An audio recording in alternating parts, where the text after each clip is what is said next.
Hello Binhans, good day. So today, tonight, mag-hybridize tayo. Meron na tayong nakita doon na inference na nag-produce ng pollen grains. So tara, let's go inside sa garden. And kasama ko pala yung ating dalawang kiddo, si Tap at saka si Zio. Tara, let's go! By the way, puntahan muna pala natin yung eco-cross natin. Yung pagpapahira natin ng pollen. So dito tayo. So eto si Theodulatum. I forgot the exact name na naman. Ito yung pinaka-maliit na spadex ng philodendron na na-encounter namin ni Sir J. Winhan. Ngayon, lilinisan natin siya. Pakihawak, Kuya Tap. Huwag mo nang galawin yung brush, Tiyo, ha? So, dahan-dahan lang.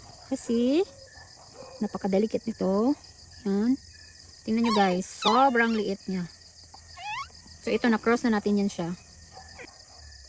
So, ano siya? Hello. Hello, murag nabalik din siya, yun. Ay, sus bon. Murag sensitive ka siya bon. Wala pa. So, ayan guys, nililipagay. Do, aw. Sama jud. Sama jud. Sis bon ha. Sama ka. Part talaga yan siya. Buti na lang bago yung stalpil natin. Okay.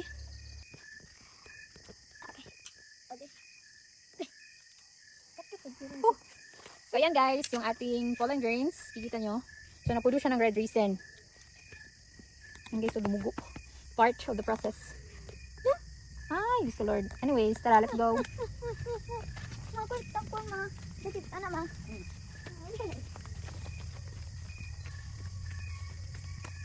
Balik tayo dito. Bukas natin ito sa ID guys.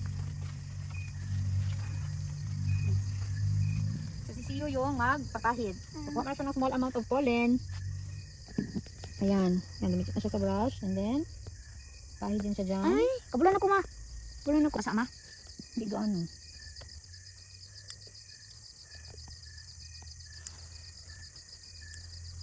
Nakan spike ko. Nakan spike. Rider siya na. Yeah. Okay. Hindi pa siya ano mag-receive ng pollen.